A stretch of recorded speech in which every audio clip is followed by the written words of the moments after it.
की मावे बेटी जाट की।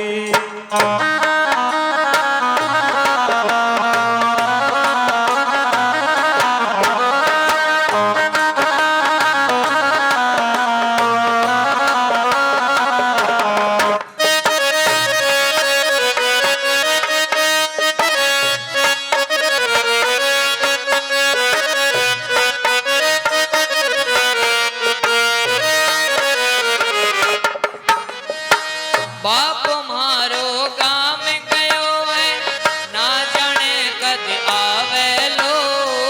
बाप मारो गाम गयो है ना जाने कद आवे लो। भरोसे बैठो मोहन भूखो ही मर जावे लो, भूखो ही मर जावे लो। आज माओ तन खींचड़ो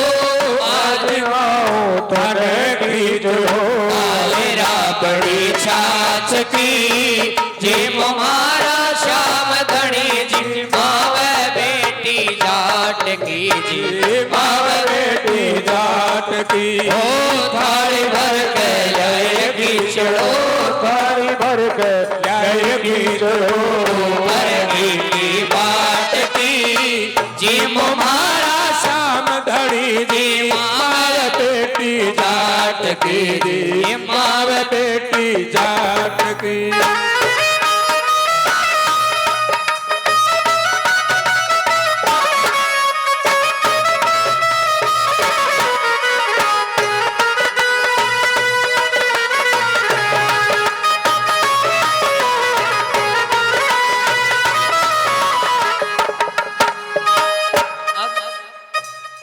काफी समय हो गया महाराज, भगवान भोग नहीं लगा रहे। मेरा जी तो बालक, उनको तो ऐसा ही भाव कि भगवान जैसे हम खाते हैं वैसे खाएंगे। बार बार मंदिर को खोले बंद करे, अरे नहीं खाई, फिर बंद करे, फिर खोले, अरे नहीं खाई अभी तक।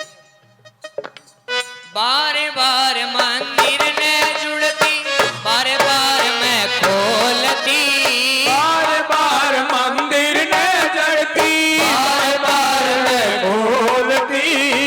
कैया कोनी जी मेरे मोहन करड़ी करड़ी बोलती, करड़ी करड़ी बोलती। थे जिमो तो जग में जिमो, थे जिमो तो जग जिमो, मानो ना कोई आठ की जिम मारा श्याम धनी जी मावे बेटी जाट की मावे बेटी जाट की। ओ थाली भर के लाई खींचड़ो, थाली भर के लाई खींचड़ो भरगी की बाट की जिम मारा श्याम धनी जी मावे बेटी जाट की मावे बेटी जाट की। तुम्हारा सावरिया गिरधारी खिचड़ खा ले बनवारी, कर्मा विनती कर कर हारी बेटी जाटा की। हो बेटी जाटा की, जाटा की बेटी जाटा की। हो बेटी जाटा की।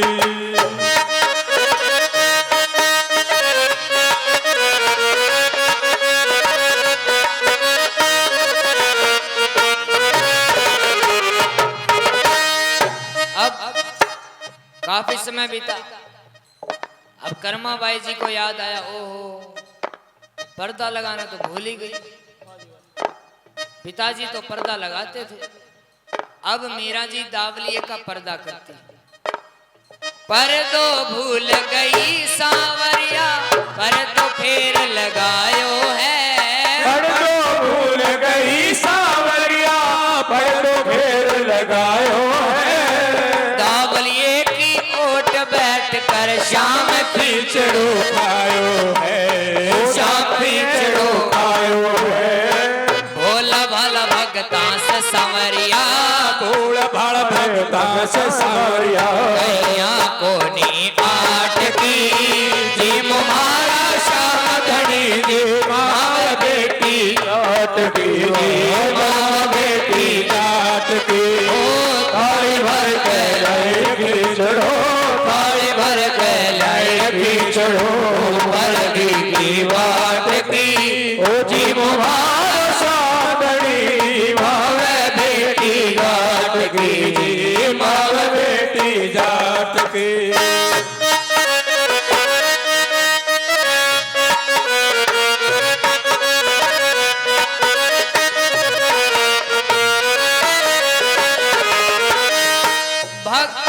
तो कर्मा जैसी सांवरियो घर आवे लो।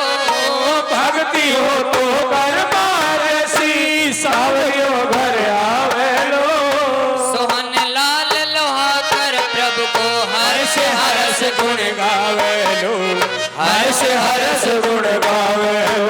ओ साचो प्रेम प्रभु से हो तो साचो प्रेम हरि में हो तो मूरत बोले काठ की जी मुहारा राम धनी दी माव बेटी जाट की जी माव बेटी जाट की। ओ थाली भर के जय खींचड़ो थाली भर के जय खींचड़ो ऊपर की बात की जी मुहारा श्याम धनी दी माव बेटी जाट की जी माव बेटी जाट की।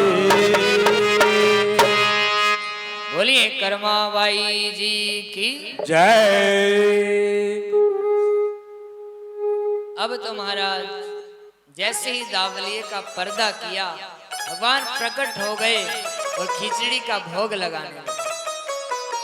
अब कर्मा जी देख रही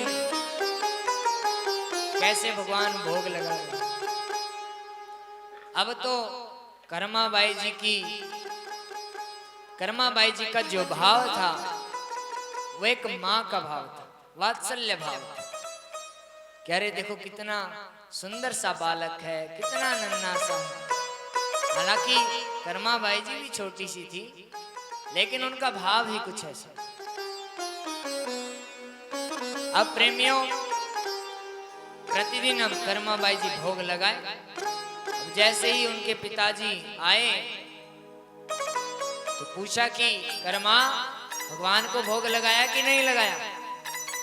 कर्मा जी कहने हाँ जी लगाया और उन्होंने खूब पाया। और आपके ठाकुर जी तो बहुत भूखे हैं, कुछ छोड़ा भी नहीं, सारी खिचड़ी खा गए। अच्छा सारी खिचड़ी खा गए। जैसे ही सुना तो उनके मन में ये भाव आया और वो कहने लगे कि चलो ठीक है कल तुम भोग लगाना और मैं देखूंगा तो कैसे खिचड़ी खाते। अब तो कर्माबाई जी बड़ी प्रसन्न हुई।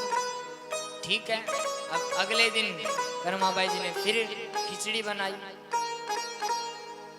और जैसे ही भगवान के सामने रखी कि आइए भगवान भोग लगाइए, और आज भगवान नहीं आए। अब कर्मा जी कहने लगी भगवान क्या आप हमें झूठा साबित करना चाहते हो? क्या आप हमें झुठलाना चाहते हो? अरे कल तो आप जल्दी आ गए थे और आज आ ही नहीं रहे। जैसे ही कर्माबाई जी का ये भाव सुना भगवान प्रकट हो जाता है और भोग लगाने लगते। कर्माबाई जी के पिता ने भी ठाकुर जी के दर्शन किए, उनकी माता जी ने भी दर्शन किए। और प्रेमियों कल भी निवेदन किया था कि जिस कुल में एक भगवत भक्त का जन्म हो जाता है तो उसकी सातों पीढ़ियां जो है वो तर जाती है। अब समय बीता, कर्माबाई जी बड़ी हुई, 9-10 वर्ष की कर्माबाई जी जब हुई तब उनके पिता को चिंता होने लगी कि अरे हमारे जाने के बाद कर्मा का क्या होगा। पहले महाराज बाल्यकाल में ही विवाह कर दिए जाते हैं। अब कर्माबाई जी का विवाह अलवर जिले के गढ़ी मामोड़ में नामक ग्राम में उनका विवाह तय है। कर्माबाई जी का विवाह हो जाता है और वो गढ़ी मामोड़ में चली जाती है, अपनी ससुराल चली जाती है और खूब सेवा करती है। अब महाराज समय बीता, मात्र 1 वर्ष के अंदर उनके जो पति थे लिखमा राम जी, उनकी मृत्यु हो जाती। अब तो सभी खूब ताने देने लगते हैं कर्माबाई जी, अरे ये कहां से उल्टा आ गई, अरे ये तो मेरे बालक को ही खा गई। 9-10 वर्ष की कर्माबाई जी 11 वर्ष की हो गई होगी ज्यादा से। सब लोग ताना देने लगे और कर्माबाई जी को अलग कर दिया। उनके पास एक गाय छोड़ दी और एक अलग घर के अंदर कर्माबाई जी को छोड़ दिया कि तुम यहाँ रहो, अरे तुम तो उल्टा हो, हमारे घर से दूर रहो। अब कर्माबाई जी वहां रहने लगी, लेकिन कर्माबाई जी के पास अब जीने का कोई आश्रय नहीं, ना तो भगवान की सेवा है और ना ही संतों की। अब एक दिन कर्माबाई जी ने मन में ये विचार बनाया, गैयाओं को जब वो नदी में स्नान कराने जाएगी तभी नदी में भी अपने प्राण को। अब ऐसा विचार कर कर्माबाई जी आज घर से निकली और जैसे ही नदी के अंदर मरने के इरादे से जैसे ही डुबकी लगाने लगी, तभी उनके पैरों से एक ठाकुर जी की प्रतिमा टकराई। अब कर्माबाई जी ने वो उठा करके देखी तो एक ऐसे भगवान थे जिनके ना हाथ है और ना पैर, हाथ पैर नहीं थे। अब उनको लेकर के वो पंडित जी के पास आई और पूछती है, महाराज ये कौन से भगवान? अरे ना तो इनके हाथ और ना ही पांव। तो पंडित जी कहते हैं, अरे ये तो जगन्नाथ महाराज, ये तो जगन्नाथ महाराज। अब तो कर्माबाई जी को मानो जीने का सहारा मिल गया। अब तो खूब सेवा करें महाराज, खूब सेवा करे, समय बीता। ठाकुर जी भी बात करने लगे कर्माबाई जी से और कर्माबाई जी भी बातें करने लगी। अब एक दिन कर्माबाई जी ने मन में विचार किया कि इस घर कलेश से दूर चली जाऊं, और कर्माबाई जी आज पहुंचती है जगन्नाथ मंदिर के बाहर एक कुटिया बनाई छोटी सी और उसके अंदर अपने भगवान को वही खिचड़ी का भोग लगाए। अब समय बीता, इधर जगन्नाथ महाराज, सुभद्रा जी, कृष्ण जी, बलराम जी, ये सब एक दिन इनसे सबने भगवान ने पूछा कि भैया देखो जगन्नाथ मंदिर तो बहुत बड़ा है, उसकी रसोई भी बहुत बड़ी है, प्रतिदिन भगवान को 56 भोग का प्रसाद लगता है, आज बहुत बड़ी रसोई। अब भगवान ने कहा बलराम जी से, दाऊ भैया ऐसा करो, यहाँ पर तो काफी समय लग जाता है भोजन बनने में, 12 बजे जाते हैं इतना भोजन बनने में, यहाँ पर कोई गोपी का घर ढूंढो जहाँ सुबह सुबह कुछ खा पी। अब बलराम जी ने कहा गोपी का तो पता नहीं, एक बाई है खिचड़ी का भोग लगाती है। अब भगवान ने कहा अच्छा फिर तो हम चलेंगे। और जैसे ही भगवान जाने लगे तो बलराम जी ने कहा हम भी चलेंगे, सुभद्रा जी ने कहा हम भी चलेंगे, तीनों बहन भाई चले। कर्माबाई जी के यहाँ पर पहुंचे और कर्माबाई जी ने खिचड़ी बनाई और उनको भोग लगाया। भगवान ने बड़े चाव से खिचड़ी का भोग लगाया।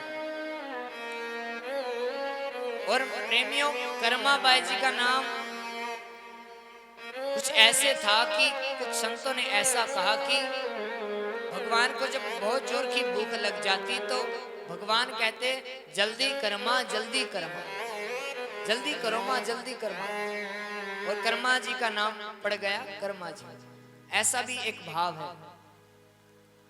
अब तो प्रतिदिन भगवान का वही नियम, सुबह उठते ही कर्मा जी के वहां पर पहुंच जाए और खिचड़ी का भोग लगाए। अब एक दिन एक संत पहुंचे वहां पर, एक विद्वान पहुंचे, एक ब्राह्मण पहुंचे। उन्होंने कहा अरे कर्मा ऐसे कैसे भोग लगाती है तू भगवान को, ना तो तू स्नान करती है ना आचमन करती है, अरे थोड़ा बहुत तो वो किया कर। कर्माबाई जी को उपदेश देकर जाते हैं, यदि तुम ऐसा नहीं करोगी तो अपराध हो जाएगा। कर्माबाई जी डर जाती। अब कर्मा जी वही जैसा पंडित जी ने बताया, पहले स्नान किया, फिर गोबर से पूरा चौका लीपा, चूल्हे लीपे, पूरी सफाई की। अब सफाई करने में समय लग गया। अब भगवान आए अरे मैया इतना विलंब क्यों कर दिया? अरे जल्दी करो माँ, वरना मंदिर में घंटी बज जाएगी, वहां जाना पड़ेगा हमें। अब जल्दी जल्दी में कर्मा जी ने खिचड़ी बनाई। भगवान ने जैसे भोग लगाया, हाथ धोने ही वाले थे कि मंदिर की घंटी बज जाती। भगवान भागे वहां भोग लगाने के लिए। अब जैसे ही पुजारियों ने देखा, रे भगवान के हाथ खिचड़ी से भरे हुए हैं, ऐसा कौन भक्त आया भाई, हाथ तो धुलवा देता कम से कम। पूरा वृत्तांत ठाकुर जी ने पुजारियों से बताया कि ऐसा ऐसा कोई संत आ गया, उसने कर दिया ये काम। अब पुजारियों ने कहा बुलाओ भाई, वो कौन से पंडित जी थे, कौन से ब्राह्मण थे। बुलाया और कहा कि जाओ कर्मा जी को वापस कह करके आओ कि जैसे तुम भोग लगाती थी वैसे लगाओ। और वो गए, उनसे कहा कि जैसे लगाते थे वैसे लगाओ। कर्मा बाई जी एक दिन खिचड़ी बना रही थी और दातुन कर रही थी। अचानक याद आया, ओहो खिचड़ी निकलने वाली थी, तो वही दातुन से, उसी तिनके से ही खिचड़ी को हिला दिया। लेकिन फिर भी भगवान ने भोग लगाया। क्यों? क्योंकि वो भाव सच्चा था, वो प्रेम सच्चा था। कल भी निवेदन किया था कि प्रेमा भक्ति में कोई भी नियम नहीं, जैसा भी भक्त का भाव होता है। अब तो महाराज इधर पुजारी भी आने लगे, संत महात्माओं की फुल टोली जाए। अरे खिचड़ी का भोग लगता है, प्रसाद लगता है, सब खूब खाते। अब एक दिन पुजारियों ने पूछ लिया कि कौन है वो, कहाँ रहती है आपकी भक्ता, खिचड़ी खाने जहां जाते हो। भगवान ने बताया कि अरे वो मेरी माँ है, अरे वो मेरी कौशल्या माता है, अरे वो मेरी यशोदा मैया है। अब उन पुजारियों ने भी सोचा कि हम भी दर्शन करें। वो भी जाते हैं, दर्शन करते हैं और कहते हैं कि भगवान ने बताया कि आप उनकी माँ हैं। अब जैसे ही सुना कि भगवान ने मुझे माँ कहा, कहते हैं कि प्रेमियों कर्मा जी के मन में ऐसी विरह वेदना जग गई, ऐसी विरह वेदना जग गई। मात्र 19 वर्ष की कर्मा बाई जी हुई है, 19 वर्ष, और ऐसी विरह वेदना जगी कि कर्मा बाई जी से सहन नहीं हुई और कर्मा बाई जी ने अपना शरीर त्याग दिया। अब प्रेमियों इधर जगन्नाथ भगवान भोग नहीं लगा रहे, रो रहे हैं दिन रात। पुजारियों ने कहा भगवान भोग लगाओ। 4-5 दिन बीत गए लेकिन भगवान भोग नहीं लगा रहे। अब पुजारियों ने पूछा महाराज क्या हुआ, हमें बता तो दीजिए। और ठाकुर जी कहते हैं कि आज मेरी माँ नहीं रही, आज मुझे वो खिचड़ी का भोग लगाने वाली मेरी माँ नहीं रही, वो मेरी माँ मुझे छोड़ करके चली गई। और ठाकुर जी रो रहे। और प्रेमियों तभी से ये एक नियम बना कि जब भी जगन्नाथ भगवान को भोग लगाया जाता है तो सबसे पहले खिचड़ी का भोग लगता है। और क्या कहते हैं पुजारी लोग कि हे भगवान कर्मा बाई जी की खिचड़ी है, इसे भोग लगा। आज भी जगन्नाथपुरी में जगन्नाथ भगवान को जब भोग लगाया जाता है तो सबसे पहले खिचड़ी का भोग लगाया जाता है। 56 भोग से पहले खींच कर्मा की भाव है, खींच कर्मा की भाव है। आज भी आप जाओगे तो वहां देखोगे 56 भोग लगने से पहले कर्मा बाई जी की खिचड़ी का भोग लगता है। ऐसी परम भक्ता, ऐसी परम भागवत श्री कर्मा बाई जी। बोलिए कर्मा बाई जी की जय।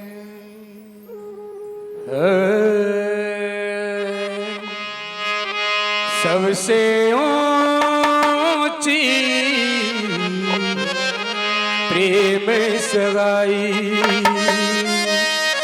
सबसे ऊंची प्रेम सगाई, सबसे